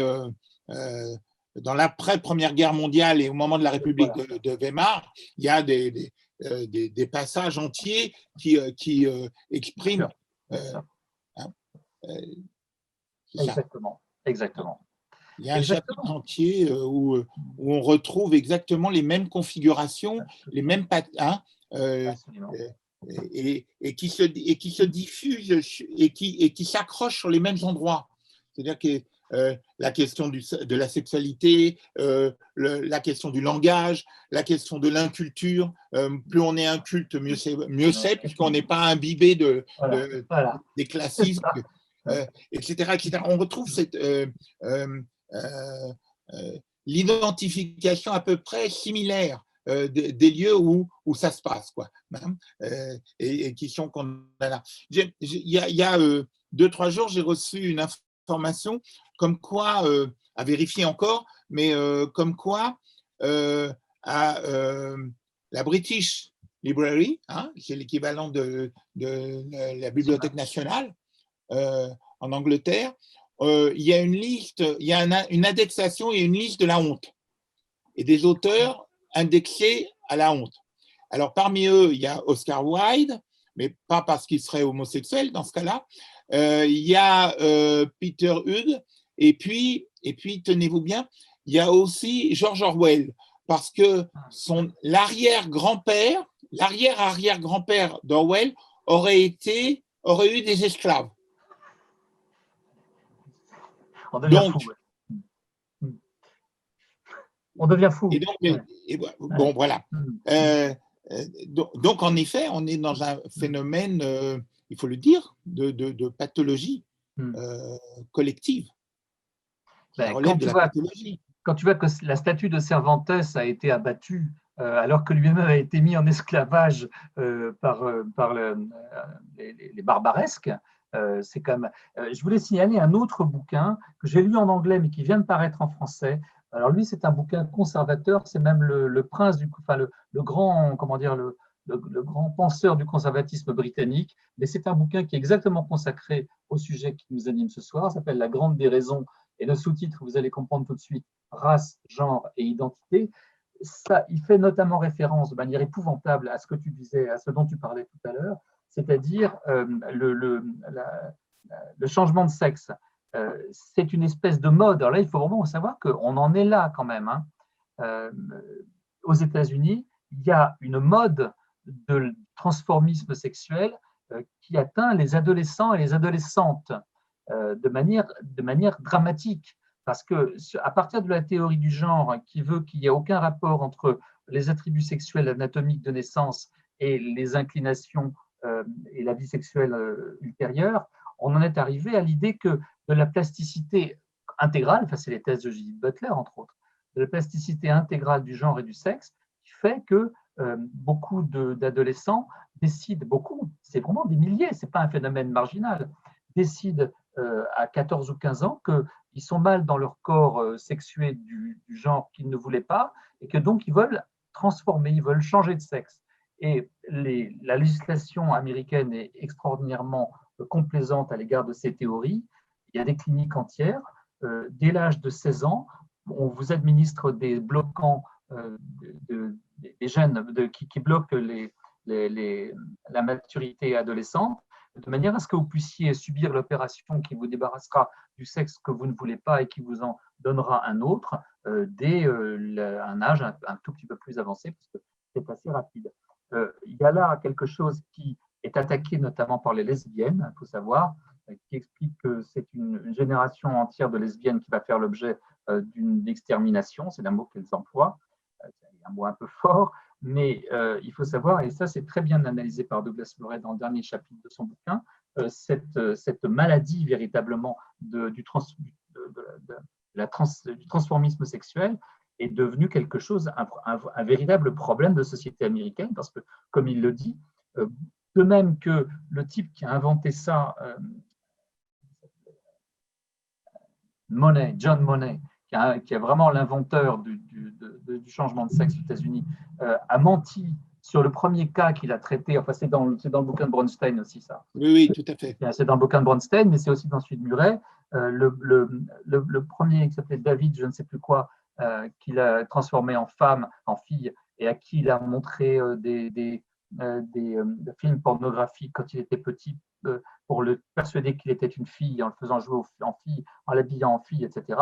Il s'est suicidé, comme on sait, à 16 ou 18 ans, parce qu'il ne supportait pas en réalité. Or, ce que dit Murray, à mon avis, avec raison, c'est qu'on va avoir, dans les années qui viennent aux États-Unis, une floraison de procès de jeunes gens et de jeunes filles qu'on a transformés sexuellement parce qu'ils étaient mal dans leur peau, tout simplement, parce qu'il y a beaucoup d'autistes ou d'autres qui ont des troubles à l'adolescence, des troubles de l'identité sexuelle qu'on connaît depuis toujours. Enfin, c'est quelque chose que les psychanalystes ont toujours traité, mais dorénavant, au lieu de traiter de manière psychologique, on les traite par l'opération et l'injection d'hormones de l'autre sexe pour les transformer. Et ce que dit Murray me paraît très juste, c'est qu'on va avoir effectivement des procès en pagaille de gens qui, devenus à un âge un peu plus avancé, s'apercevront qu'ils avaient fait le mauvais choix à 16 ans, et aujourd'hui ils le regrettent. Mais vous voyez, cette idée de la plasticité intégrale de l'être humain, de son auto-engendrement, de la libre disposition intégrale de soi qui va jusque-là. Et vous savez que si le discours que je suis en train de tenir aujourd'hui, aux États-Unis, ça me vaudrait les pires ennuis. Parce que attaquer la métamorphose sexuelle, le changement de genre, c'est considéré comme une espèce de péché contre l'esprit woke, pire encore que, je ne sais pas, c'est du niveau du racisme, quoi. C'est extrêmement grave. Et ben je le fais quand même, parce qu'en France, heureusement, on n'en est pas tout à fait encore là. Mais ce que je veux dire à nos auditeurs ce soir, c'est que nous devons être extrêmement vigilants, parce que ces idées folles sont en train de nous arriver par la bande dans certaines universités, dans certains centres universitaires, par certaines disciplines comme la sociologie. On voit arriver progressivement ces idées délirantes venues de l'autre côté de l'Atlantique. Et comme on l'a souvent fait remarquer, c'est un ping-pong. Parce que c'est le déconstructivisme et le postmodernisme arrivent soi-disant de France à travers les philosophes à la mode des années 70 comme Foucault et Derrida. Ils sont arrivés aux États-Unis, là-bas ils sont un peu transformés et ils nous reviennent ici dans une forme absolument délétère et très dangereuse. Donc voilà, je voudrais vraiment que c'est rien à confondre même, je sais que c'est le genre, oui, bien sûr, oui. Oui, oui, exactement, exactement. Oui, et alors en plus, cette métamorphose sexuelle, ce que montrent les féministes, alors là, elles les attaquent pour cette raison-là, c'est que euh, ce- cette transformation sexuelle aboutit à, comment dire, à des caricatures, à la titre de l'ouvrage, c'est pas contre Butler, je vais le donner tout de suite, à des caricatures des stéréotypes féminins épouvantables. Quoi. Je veux dire, alors le bouquin en question, c'est ça. Ça s'appelle Au bon plaisir des docteurs graves et ça a été publié au PUF. C'est récent, hein, ça date d'il y a 2 ans à tout casser. Et oui, le bouquin de Bronstein, je ne l'ai pas encore, Bronstein en français. C'est mais je crois La que philosophie devenue folle.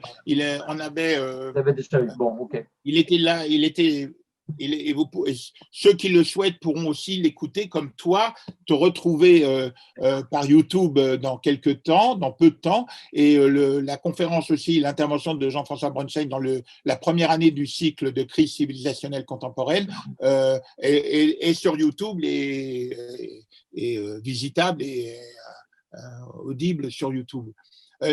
J'observe dans les remarques qui sont faites là, plusieurs, il y en a une de Benayoun qui pose la question pertinente, est-ce que Trump n'est pas un retour du bâton? C'est-à-dire qu'en effet, est-ce qu'il n'y a pas un effet de cristallisation à ce point qui est que, en effet, quand on n'a pas les moyens de le penser, quand on n'a pas les moyens de le métaboliser, eh bien, évidemment que c'est des crispations réactives, je dirais, saines dans la réaction, mais primaires dans sa formation politique par rapport à ce qui se trame là. Qu'est-ce que tu en penses, toi? J'avais fait des papiers sur Trump, justement dans Le Point à l'époque, pour essayer d'expliquer ça. Oui, évidemment, quand on a le sentiment dans un pays que toute l'élite intellectuelle, les journaux, enfin disons les médias légitimes, comme on dit, euh, enfonce un type, critique un personnage, quand il y a une espèce de sentiment d'unanimité contre lui, dans la mesure où il y a une forte frustration dans les masses profondes, dans l'Amérique profonde, chez les gens qui vivent loin des grandes métropoles universitaires, de ce point de vue-là, il y a encore un bouquin qu'il faut signaler, c'est celui de David Goodhart, qui est vraiment, vraiment formidable. En anglais, c'était People of Anywhere, People of Somewhere. En français, c'était très mal traduit par les deux clans ou quelque chose comme ça. Et lui, il explique ça. D'ailleurs, il y a un nouveau bouquin de Goodhart qui vient de sortir, qui est vachement bien aussi, en français. Il expliquait ça, il expliquait la montée du populisme, le Brexit, Trump, le Bolsonaro, etc. Tous ces phénomènes qu'on a vus sur la planète ces derniers temps, dans les démocraties, par ça. C'est-à-dire que l'immense frustration des gens qui sont tenus pour rien, pour rien la bêtise qu'avait fait Hillary Clinton de les nommer les déplorables. Vous avez d'un côté, on a le sentiment que la société est de plus en plus fractionnée entre, d'une part, les gens bien diplômés, nous, quoi, qui n'avons pas de graves problèmes, euh, euh, qui vivons dans des métropoles connectées. La preuve, c'est que nous sommes tous ce soir devant notre écran. Et puis, toutes des populations qui vivent très difficilement à l'écart des grands nœuds de communication, des flux financiers, des flux intellectuels, qui se sentent comme isolés et contraints. Goodhart a une très bonne expression, il dit, vous avez les gens qui habitent à moins de 50 km de leurs parents parce qu'ils ont besoin de leurs parents pour garder les enfants. Très anglais, mais c'est un peu le cas aussi chez nous. Et puis vous avez ceux qui ont quitté leur domicile pour aller étudier à Oxford, à Cambridge, à Londres ou à Birmingham, ce qu'il y a aussi, et qui, à la suite de leurs études, évidemment, ont choisi d'habiter à proximité de la ville universitaire où ils ont été si heureux dans leur jeunesse. Et vous avez là vraiment deux populations qui ont, et les électeurs de Trump, c'est évidemment pas, on voit la carte des États-Unis, c'est vraiment frappant, c'est tout le centre, quoi. Vous avez les côtes avec les grandes villes, Los Angeles, New York, Washington, etc. Tout ça, les villes universitaires où les gens sont diplômés, où ils n'ont pas de graves problèmes ni d'identité culturelle, ils sont habitués au cosmopolitisme par leurs études. Et puis vous avez cette Amérique profonde qui est ébranlée dans ses convictions, qui a du mal à vivre et qui a le sentiment d'être tenu pour rien, pour quantité négligeable. Et finalement, ça fait du monde. Certes, par bonheur, les démocrates ont gagné, mais après tout, ils ont perdu pas mal de place à la Chambre des représentants, et ça devrait les interroger.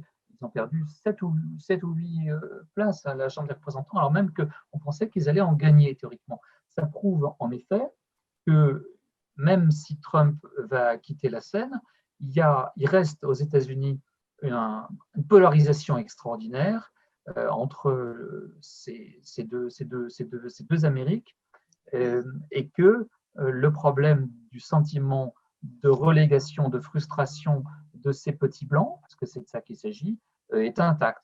Par ailleurs, il ne faut pas exagérer la fracture raciale. J'ai vu des chiffres qui montrent que 18% des hommes noirs ont voté pour Trump, pas les femmes. Les femmes ont très peu, les femmes noires ont très peu voté pour Trump.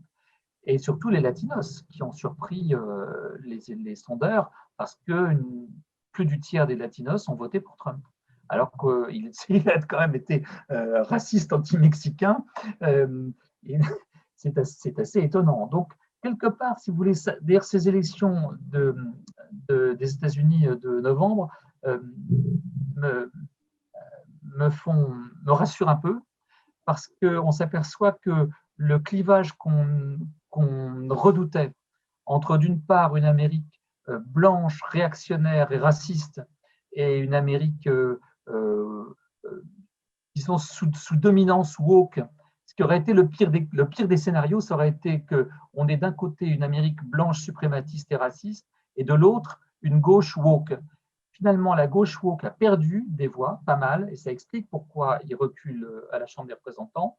Et Trump n'a pas été le candidat des blancs suprématistes, ou pas seulement.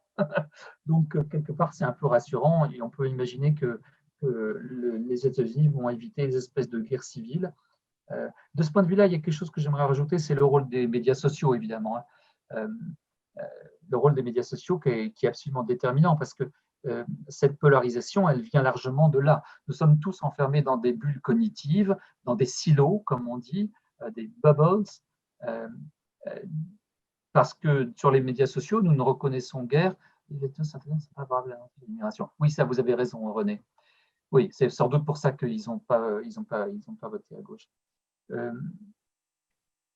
Qu'est-ce que je disais ? Oui, le rôle des réseaux sociaux qui nous enferment dans des bulles cognitives et dans des silos qui font qu'on a tendance à s'aligner sur le plus radical des amis qu'on fréquente. On se laisse tous aller parfois à des extrémités qu'on redoute ensuite, mais c'est la fonction des médias sociaux et puis des algorithmes en général, de nous soumettre en permanence les informations qui nous renforcent dans nos convictions, même quand elles sont mauvaises. Alors que précisément, l'esprit des 60s, tel que je le défends moi, c'était l'ouverture d'esprit, c'était la capacité à se remettre en cause et ne pas adhérer de manière aveugle à une cause sous prétexte qu'on a une certaine couleur de peau, une certaine inclination sexuelle ou un certain genre. Ce qui est très malheureux, c'est cette façon ce déterminisme sexuel et ethnique qui fait qu'aujourd'hui, les courants politiques sont remplacés par des appartenances. Or, une appartenance n'est pas négociable, alors qu'une opinion l'est. Une opinion, on peut en changer. Une couleur de peau, hélas, on ne peut pas. Donc, identifier les gens par leur couleur de peau, c'est commettre, comme Martin Luther King le disait dans tous ses prêches, c'est commettre un péché contre l'esprit. Oui, oui. Je voudrais revenir un petit peu sur plusieurs choses. D'abord, il y a une remarque de Jean-Pierre Lédo qui en effet mérite d'être posée, c'est-à-dire que il dit que c'est les démocrates qui sont producteurs de cette idéologie que tu dénonces, et en même temps, tu te réjouis de la victoire des démocrates. Donc, en effet, il a raison de te tacler là-dessus et de te demander de pouvoir y répondre. Moi, ce qui me semble, avant que je te redonne la parole, il me semble qu'il y a une chose qu'il faudrait arriver à faire, deux choses. D'abord, en France, on n'en est pas à cette situation-là, en effet, de la situation américaine. Mais on a quand même des choses qui la nourrissent ou qui y participent. Il y a une similitude entre l'islamo-gauchisme que tu as évoqué tout à l'heure et puis ce qui a été le think tank du Parti socialiste en France, c'est-à-dire Terra Nova, quand même. Il y a un glissement de l'un à l'autre, ou en tout cas une résonance de l'un par l'autre, qui oublie justement la classe ouvrière, par exemple, qui est l'agrégation tu vois, c'est pas si vieux Terra Nova, hein, ça a agité et ça a nourri la campagne de Hollande. Donc c'est parce qu'il y a Hélène qui me dit c'est vieux Terra Nova, mais je ne crois pas que c'est vieux, hélas. En tout cas, ça a nourri la gauche et ça a fait que le Parti socialiste en France a renoncé à être la représentation politique des employés, de la classe ouvrière et des employés, et a ouvert du coup un boulevard à l'extrême droite française. Donc quand même, si ça n'avait pas été le cas, le Front National ne serait pas avec les scores qu'il a et avec les promesses qu'il peut avoir. Ça, c'est une chose. La deuxième chose à quoi je pense, c'est qu'il faudrait arriver à, d'une part, penser que, en effet, des choses ont bougé. Si un électorat, si Trump est soutenu, et s'il a, au fond, eu autant de voix à la surprise de tout le monde, c'est que les enjeux ne sont pas seulement ceux manifestes, ils sont aussi psychiques, ils sont aussi de mœurs, ils sont aussi de socle, je dirais, éthico-politique ou éthico-moral. Or, les gens vont vers Trump, non pas parce qu'il est ce qu'il est, mais ils vont vers Trump parce qu'ils sentent un danger bien plus grand. Et c'est vrai que sur un certain nombre de sujets, l'électeur moyen latino-catholique de Trump, on a peut-être des points communs plus grands qu'avec les woke de la gauche américaine. Oui. Premièrement. Et deuxièmement, il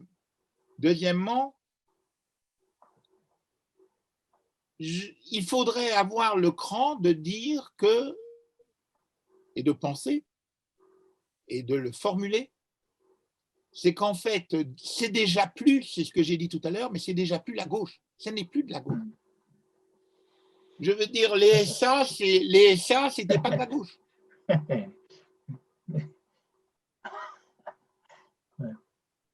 Ok, je répondre? Oui. Démocrate woke.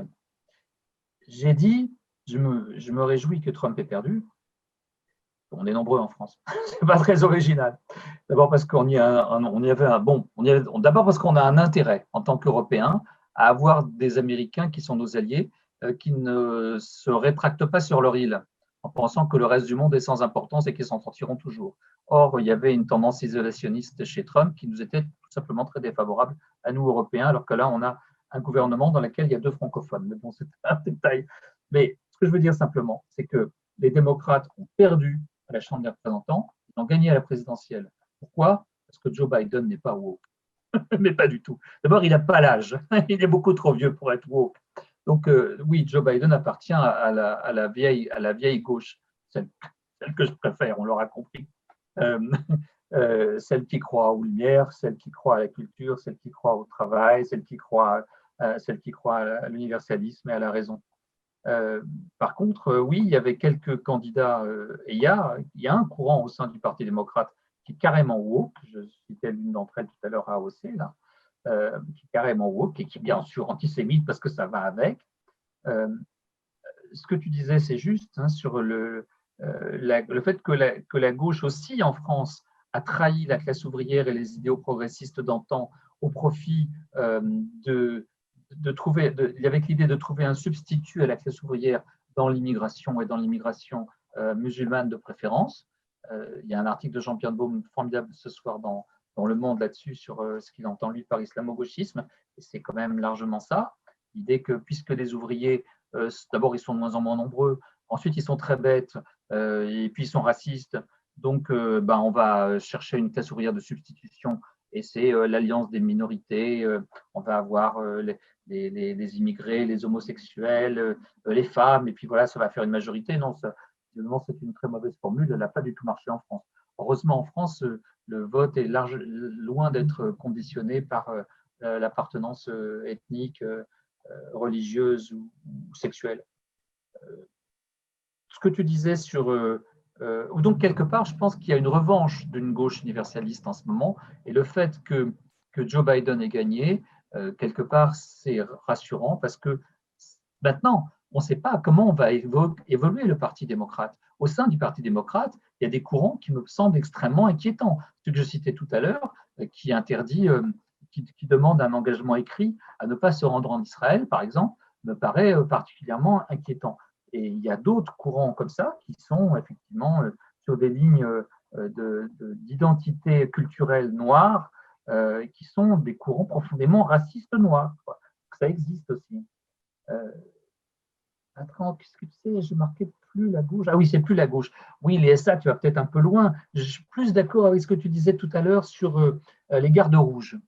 Ces militants, ces activistes de campus, avec cette façon qu'ils ont de mettre, mettre à la question leurs professeurs, d'exiger d'eux des réponses précises à leurs interrogations d'ordre idéologique, me rappelle plus les gardes rouges. Évidemment, par bonheur, ils n'ont pas les moyens des gardes rouges, donc ils vont tuer personne, enfin, on l'espère. Mais ils sont capables, effectivement, d'agresser physiquement des enseignants qui tiennent des propos qui leur déplaisent, de monter des cabales sur Internet pour annuler, comme on dit, des gens, annuler personnellement des gens. C'est à exiger, et ça a été très fréquent, des enseignants qui ont été chassés de l'université parce que des étudiants estimaient qu'ils étaient politiquement insupportables, parce que, par exemple, ils voulaient leur faire apprendre la littérature classique et que c'est très très vilain et que quand on essayait de leur expliquer qu'il ne fallait pas le faire parce que